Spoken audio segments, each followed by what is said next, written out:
अपन ने बात की थी तो एक छोटा सा मैं इंट्रोडक्शन बता देता हूँ उसमें सेकंड स्टेंजा में कि इसके अंदर अपन ने किस बारे में बात की थी। यहाँ पे the poet shows the description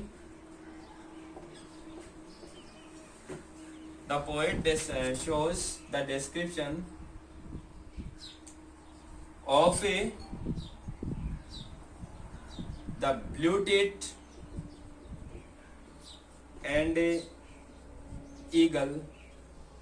in the second stanza। Okay, video को पॉज करके फिर ये लिख लेना। अब जो थर्ड जो स्टेंजा है वो थर्ड स्टेंजा के अंदर देखते हैं।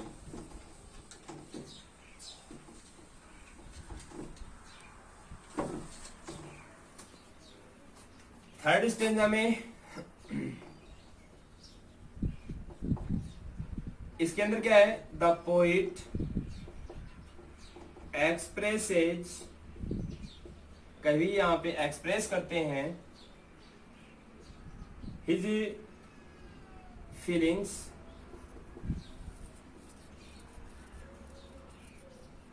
And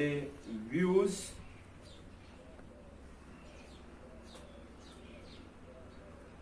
about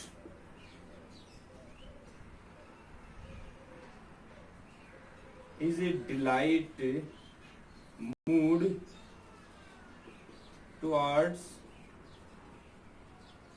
the birds।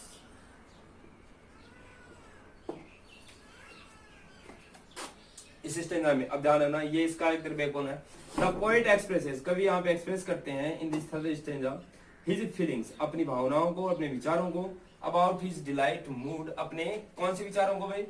His feelings, अपने विचारों की, कौन से विचारों को? And views about the delight mood, अपने उस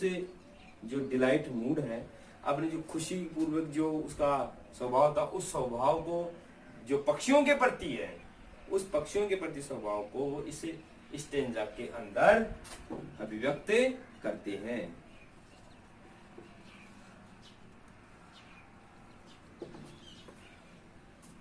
चलो स्टार्ट करते हैं सेकंड थर्ड स्टेंजा। लास्ट है जो राइम स्कीम, पता है आपको? EF है।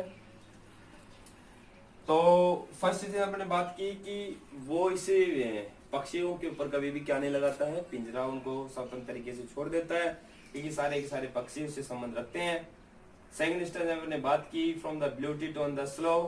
कि एक ब्लू-टिट से लेकर और ईगल तक, बड़े पक्षियों तक वो उनके पक्षी उसको पॉइंट को खुशी देने के लिए कम एंड गो है, आते हैं जाते हैं, क्योंकि वो उनके ऊपर क्या नहीं लगाता है? कभी पिंजरा नहीं लगाता है, और कभी उनको देख देख कर बहुत ज्यादा खुश होता है, क्योंकि वो जब आसमान में उड़ते हैं तो उड़ते जो दिखाई देते तो उसको वो एक डिलाइट, वो उसको क्या कराते हैं? फील कराते हैं। अब थर्ड स्टेंजा के अंदर कवि यहाँ पर थोड़ा सा आगे बढ़ जाता है, और जब व्यक्ति अपने एक तरीके से परिधि से बाहर निकल जाता है तो वहीं पर ही अतिशयोक्ति हो जाती है। अतिशयोक्ति मतलब एक बात को एग्जरेशन करना, बड़ा चढ़ा के बोलना, अतिशयोक्ति कहलाती है। तो यहाँ पे कवि क्या कह रहा है कि अब मैं एक काम करूंगा, मैं सनवार्ड, WARD, वार्ड मीन्स की ओर, मैं सूर्य की ओर उड़ने के लिए बाज जो एक विशाल पंख है, उसके विशाल पक्षी है, उसके पंखों पर बैठूंगा, और अब मैं सीधा किसकी ओर उड़ूंगा? सूर्य की ओर, मतलब आसमान की ओर उड़ूंगा, सूर्य की ओर उड़ूंगा। और जब मैं उड़ता रहूंगा तो मेरे कानों में मैं इतना ज्यादा मैं एक्साइटेड हो जाऊंगा कि सारे दिन भर वो ब्लू-टिट नामक छोटी सी चिड़ियों का गाना, गीत वो मेरे कानों में गूंजता रहेगा, इको करता रहेगा है, और मैं उड़ता रहूंगा, मेरी यात्राओं को मैं पूरी करूंगा। तो यहाँ पर वो क्या कर रहा है? हाइपरबोली कर रहा है। वो हाइपरबोली मतलब अतिशोक्ति कर रहा है यहाँ पे वो अपनी। तो इस स्टेंजा के अंदर अतिशोक्ति अलंकार का यूज हुआ है।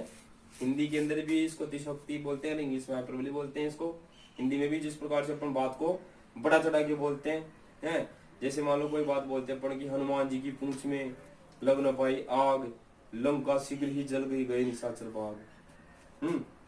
ये बोलते हैं। तो अब ध्यान दो, फर्स्ट स्ट्रेंजा देखो, तो इसमें अतिशयोक्ति अलंकार यहां से स्टार्ट करते हैं अपन, एंड से, एंड और सो, इसलिए द सनवार्ड वे, सन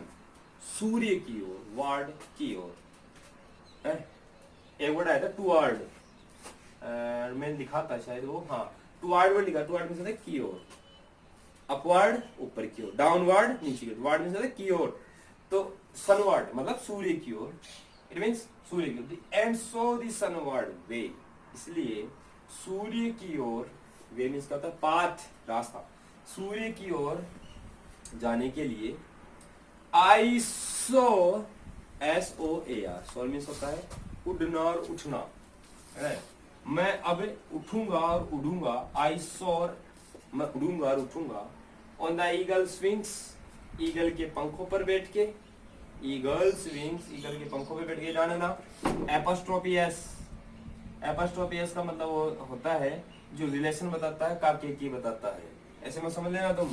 कहीं ही के लगा हुआ है एपोस्ट्रोफी, तो कहीं तुम उसको भी समझ लो कि काके की बताएगा, इसका मीन्स होता है ही इज, प्रोनाउन में जब एपोस्ट्रोफी एस लगता है तो उसका मतलब वॉज, हैज, इज वगैरह जो भी है वो होता है, जब अगर नाउन में लगता है एपोस्ट्रोफी तो उसका मतलब होता है कि वो रिलेशन बता रहा है, काके की हिंदी में जो होता है वो मीन्स होता है। आप इसको ऐसे लिख सकते हो, the wings of eagle, last का वर्ड फर्स्ट में, फर्स्ट का वर्ड लास्ट में, जैसे राम्स फादर, राम्स फादर, तो the father of Ram, right, eagles wings, the wings of eagle, ठीक है, तो आई सोर ऑन द ईगल्स विंग्स, तो आई सोर मैं उड़ूंगा, आई मींस पोइट, मैं उड़ूंगा और उठूंगा on the eagle's wings, eagle के पंखों पर बैठ के, एंड और इन माई हार्ट, और मेरे हृदय में, ऑल डे, एंटायर डे, पूरे दिन भर, द ब्लूटिड सिंग्स, वो ब्लूटिड नामक चिड़िया सिंग्स करती रहेगी, गाती रहेगी, है, तो यहां पर वो उड़ रहा है, कवि उड़ रहा है, ठीक है। अब मैं कहूं कि मैं तो प्लेन में उड़ रहा हूं, प्लेन में बैठ के अगर अपन उड़ते हैं तो वो तो obviously we can do it, but अगर मैं कहूं कि मैं एक चिड़िया के पंखों पे बैठ के उड़ रहा हूं तो आपको उसमें थोड़ी सी मोकिंगली हो जाएगा, वो हंसी आएगी, मैं क्या कहूंगा, उसकी अतिशोक्ति कर रहा हूँ, मतलब बात को मैं क्या कर रहा हूँ, बड़ा चढ़ा के बोल रहा हूँ मैं, है ना, तो ये काव्य की सुंदरता है इसके अंदर, यही लिटरेरी ब्यूटी है।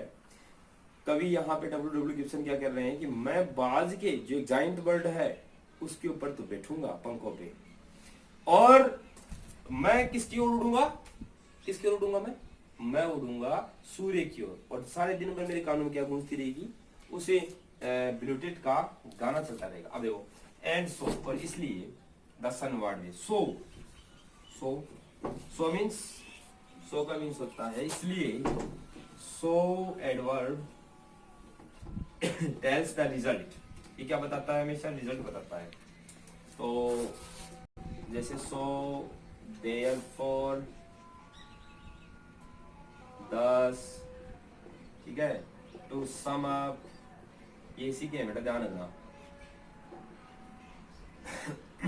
वे, पाथ, रास्ता, सोर, टू राइज, उठना, एंड फ्लाई, और उड़ना, on the eagle's wings, wings,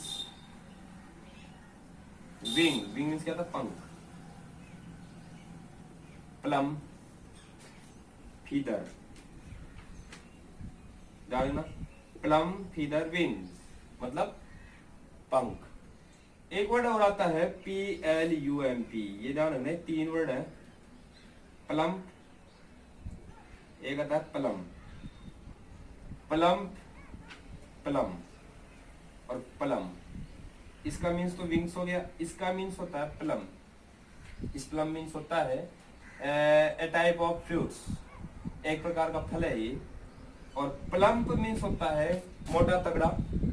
जिसको अपन बोलते हैं मसल्स, राइट, एक मोटा तगड़ा। तो अब अपन बात करते हैं फीदर हो गया, ईगल्स विंग्स,